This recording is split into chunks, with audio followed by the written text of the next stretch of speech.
Shri KVS Haridas, ചിത്രം അങ്ങനെ തെളിയുകയാണ്. എല്ലാ മുന്നണികളും ആവേശത്തിലോട്ട് എത്തി നിൽക്കുമ്പോൾ എന്തെല്ലാം ഘടകങ്ങളിലായിരിക്കും ഓരോ മുന്നണികളും പ്രതീക്ഷ അർപ്പിക്കുക എന്നുള്ള ഒരു വിലയിരുത്തലിലാണ് താങ്കൾ എത്തിച്ചേരുന്നത്. പ്രത്യേകിച്ച് നമുക്കറിയാം NDA സഖ്യം തികഞ്ഞ ആത്മവിശ്വാസത്തിലാണ്. കാരണം ഇത്രയും നാൾ ഇടതിനും വലതിനും മാറി മാറി വോട്ട് ചെയ്തുകൊണ്ടിരുന്ന ജനം മാറി ചിന്തിക്കുന്ന ഒരു തരത്തിലേക്ക് വന്നുകൊണ്ടിരിക്കുന്നു. വികസനം എന്നുള്ള BJP ഉയർത്തുന്ന മുദ്രാവാക്യം ജനങ്ങളും മനസ്സാ സ്വീകരിച്ചിരിക്കുന്നു എന്നതിൻ്റെ സൂചനകൾ വരുന്നുണ്ട്. അപ്പോൾ ആരിലേക്കായിരിക്കും ജനമനസ്സ് എന്നുള്ളതാണ് താങ്കളുടെ ഈ ആദ്യഘട്ടത്തിലെ വിലയിരുത്തൽ.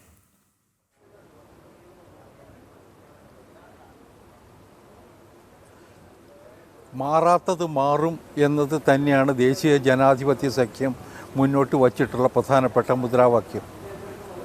വികസിത കേരളം എന്നുള്ള ഒരു സന്ദേശവും കഴിഞ്ഞ ഒരു വർഷമായിട്ട് കേരളത്തിൽ ജനഹൃദയങ്ങളിലേക്ക് എത്തിക്കാൻ രാജീവ് ചന്ദ്രശേഖറിൻ്റെ നേതൃത്വത്തിലുള്ള ദേശീയ ജനാധിപത്യ സഖ്യത്തിന് കഴിഞ്ഞിട്ടുണ്ട്.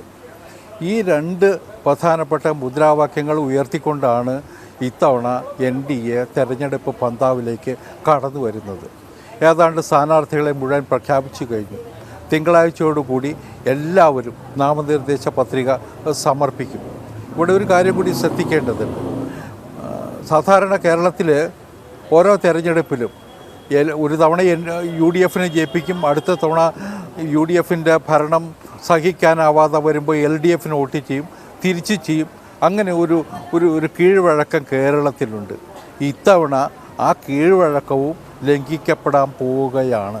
കേരളത്തിൽ ഒരു വലിയ സമഗ്രമായ മാറ്റം, അത് നരേന്ദ്രമോദി വിഭാവനം ചെയ്യുന്ന ഒരു വികസിത കേരളത്തിനോടുള്ള ഒരു പ്രതിജ്ഞ, അത് കേരളത്തിലെ ജനങ്ങൾ ഇത്തവണ എടുക്കും എന്നത് തന്നെയാണ് ഞങ്ങൾ വിലയിരുത്തുന്നത്, വിശ്വസിക്കുന്നത്. അതിന് കാരണങ്ങൾ അനവധിയുണ്ട്. കാരണം ഈ രണ്ട് മുന്നണികളും ഭരണവുമായിട്ട് മുന്നോട്ട് പോകാൻ ശ്രമിച്ചാൽ, തയ്യാറായാൽ കേരളത്തിന് ഇനി രക്ഷപ്പെടാൻ മാർഗമില്ലാതാകും. കേരളം പടുകുഴിയിലാണ് ഇപ്പോൾ തന്നെ. ഇവിടെ നിന്ന് കരകയറാൻ കഴിയാത്ത അവസ്ഥ വന്നു ചേരും എന്നുള്ള ബോധ്യം ഇന്നത്തെ യുവതലമുറയ്ക്കുണ്ട് എന്നത് തന്നെയാണ്. ഒരു കാര്യം കൂടി നമ്മൾ ശ്രദ്ധിക്കേണ്ടത്, രോഹിണി ഒന്ന് ആലോചിച്ച് നോക്കൂ. ഇന്നത്തെ ചെറുപ്പക്കാരുടെ ഒരു മാനസികാവസ്ഥ, അവർക്ക് കേരളത്തിൽ എവിടെയെങ്കിലും തൊഴിൽ കിട്ടുന്നുണ്ടോ? സർക്കാർ സർവീസിൽ മുഴുവൻ പിൻവാതിൽ നിയമനമാണ്. PSCയിൽ ആളുകളെ നിയമിക്കുന്നു എന്ന് പറയുന്നതല്ലാതെ 5-10 വർഷമായിട്ട് താൽക്കാലിക ജോലിക്കാരായിട്ട് നിർത്തി അവരെ പിൻവാതിലിലൂടെ കയറ്റാനുള്ള ആസൂത്രിത ശ്രമം ഈ തെരഞ്ഞെടുപ്പിൻ്റെ കാലഘട്ടത്തിൽ പോലും നമ്മൾ കണ്ടു. ഗവർണർ ഇടപെട്ടില്ലായിരുന്നെങ്കിൽ അനവധി വേക്കൻസികൾ ഫില്ലപ്പ് ചെയ്യപ്പെടുമായിരുന്നു. ആ നിലയിൽ വളഞ്ഞ വഴിയിലൂടെ, കൃത്രിമങ്ങളിലൂടെ യുവാക്കളെ വഞ്ചിക്കുന്ന ഒരു സംസ്കാരം, അത് കോൺഗ്രസിൻ്റെ കാലത്ത് തുടങ്ങിയതാണ്. CPM വളരെ ആസൂത്രിതമായിട്ട് അത് നടപ്പിലാക്കുന്നു. മറ്റൊന്ന്, കേരളത്തിൽ പഠിക്കാൻ പോലും വിദ്യാസമ്പന്നരായ കുട്ടികൾ, ഒരു കാലത്ത് കേരളം വിദ്യാഭ്യാസത്തിൻ്റെ ഒരു ഹബ്ബായിരുന്നു.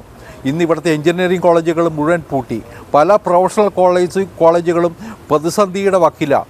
നമ്മുടെ ആർട്സ് ആൻഡ് സയൻസ് കോളേജുകളിൽ 40-50% സീറ്റുകൾ ഇന്ന് വേക്കൻ്റാണ്. കാരണം കേരളത്തിൽ പഠിക്കാൻ ഡിഗ്രി കഴിഞ്ഞാൽ അല്ലെങ്കിൽ +2 കഴിഞ്ഞാൽ ഈ പെൺകുട്ടികളൊക്കെ കേരളം വിട്ട്, അല്ലെങ്കിൽ ആൺകുട്ടികളൊക്കെ കേരളം വിട്ട് മറ്റ് സംസ്ഥാനങ്ങളിലേക്ക് പോകുന്ന കാഴ്ചയാണ്. കാരണം കേരളത്തിൽ നിന്ന് പഠിച്ചിട്ട് ഒരു തൊഴിൽ കിട്ടാനുള്ള ഒരു സാധ്യതയില്ല.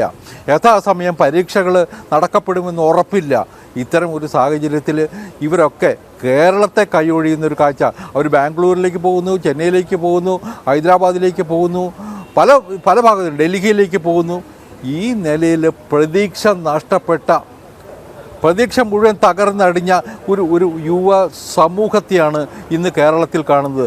അവർ ഈ തെരഞ്ഞെടുപ്പിൽ തെറ്റ് തിരുത്താനുള്ള ഒരു പ്രതിജ്ഞ എടുക്കും, അതിനുവേണ്ടി സമ്മതിദാനാവകാശം രേഖപ്പെടുത്തും എന്നാണ് ദേശീയ ജനാധിപത്യ സഖ്യം വിശ്വസിക്കുന്നത്, പ്രതീക്ഷിക്കുന്നത്. ശരി.